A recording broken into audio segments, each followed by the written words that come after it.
How's it going, everyone, and welcome to the Ultimate Game Room's RadioCam show. This is me, Jason Dixon, logging on, and today is going to be mainly a topic on the Grand Theft Auto Trilogy Definitive Edition, and it's also a follow-up to the first impression video I did on the Definitive Edition on the Switch about 2 months ago, nearly the same time when the trilogy actually came out on all platforms. Well, I got it on the Switch, so that's the only one I was playing, so that's all I know more about. But here in this episode, I'm going to address a few things that Rockstar Games, or Grove Street Games, needs to fix. I mean, because the game actually did have a buggy launch, and it has tons of flaws that they need to iron out. Plus, there's a lot of missing stuff that the original versions had. I mean, I'm not really including the licensed music or anything that they couldn't add in the Definitive Editions, but that's a different story. Anyway, the purpose of this video is I'm going to address on what they should fix for the Definitive Edition and what they should do for the Definitive Edition. And I also want to give an idea on what Rockstar Games should do next. Alright, let's get the show on the road. Now, it's been a month and a half since I played the GTA Trilogy Definitive Edition. I haven't been keeping up with news on updates or progress of any patches being added into the game to make it better.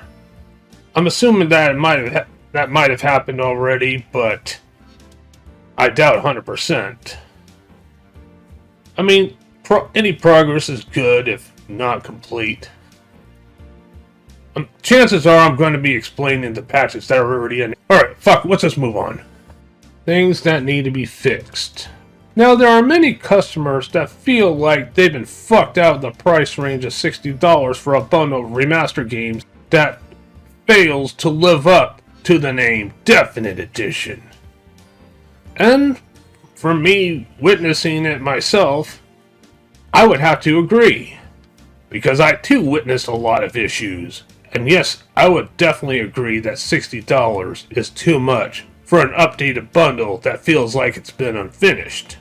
Let alone adding some bullshit censorship. Which is a lot worse to me, because one thing that's more unforgivable than flaws itself is fucking censorship.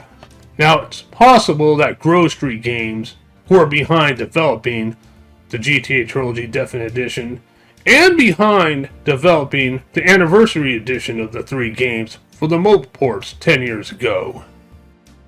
Which makes me wonder if Grove Street Games have been pandering to a bunch of bedwetting cucks since the anniversary ports. Dumbasses. Now, all the insults aside, I'll get straight to the point. I wrote down notes on what they should do for the updates, so I will be reading them to you as I continue on. Now, I got a few questions with quite a few answers on what they can do to improve the games and make up for their mistakes. Practically on the end of Rockstar Games, or Take-Two Games, since they're pulling the strings. Besides fixing the glitches and the bugs, what else can they do? Well, let's see. Fix all non-playable character AI, like for your allies when on missions. Yes, I agree. Like in Vice City, on the Copland mission, after Tommy and Lance enters the mall dressed up as cops to go in to torch the coffee shop, and had to escape the cops. But it seems like Lance always gets stuck in places, in any spot of the mall. Like behind the benches or the escalators and shit. Lance always keeps getting fucking stuck somewhere. That's a big problem, is fucking flaws like that. Makes it difficult to complete the mission. What's next? Since all of the Definitive Edition games can be downloaded separately, they should also be sold individually on all digital platforms. Like, have each one for $20 or less. That would definitely make more sense, and it'll be a lot more easier on the customers, especially with the buggy launch of the whole thing. What's next? They should also bring back everything they had from the original versions. Minus the licensed music tracks. There's not much they can do about that part, which is definitely excusable. What else? Also add more checkpoints, and also add quick saves in between tough and long-ass missions for all 3 games. What else they should do?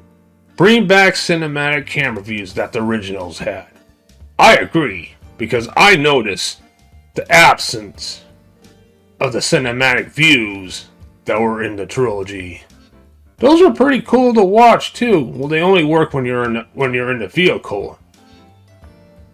I mean, I always like seeing the cinematic views in different angles.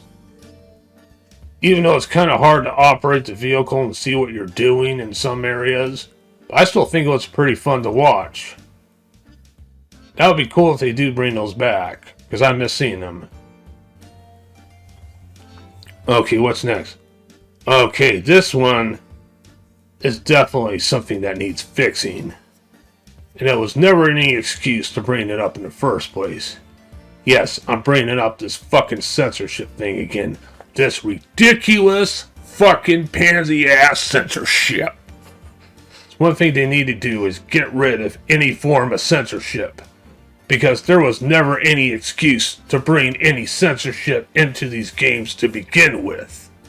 Well, that's pretty much all of the ideas of how Rockstar Games or Grove Street Games that needs to be fixed. I'm pretty sure there's a lot more than what I mentioned. If there is, please do feel free to leave a comment below, or if you agree or disagree, also feel free to leave a comment below too. Whatever your opinion is, that's always helpful. Now let's move on to a different Grand Theft Auto topic. On what Rockstar needs to do next. Or what I think Rockstar needs to do next. You notice how Grand Theft Auto 3 was actually the 3rd installment.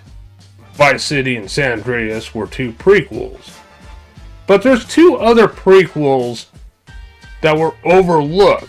And this is one thing that Rockstar Games need to do. Is bring back 2 Grand Theft Auto games that were on the PSP and later brought to PS2. Liberty City Stories and Vice City Stories. Those 2 games may be downgraded from San Andreas because they were mainly targeted towards the PlayStation Portable.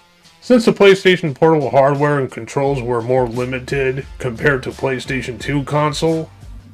But both Liberty City Stories and Vice City Stories still deserves the same treatment as the 3 games that were on the consoles at the time.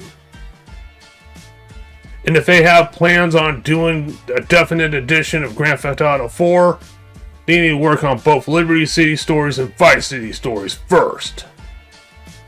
I still have all the Grand Theft Auto games that were on the PlayStation 2 console. So that's one thing that Rockstar Games needs to do, is do a Definitive Edition of both Liberty City Stories and Vice City Stories. Well, that pretty much sums it all up. So I'm going to say thank you all very much for watching and listening. Please do like and leave a comment below. Until then, this is Dixon of the Ultimate Game Realm, logging off.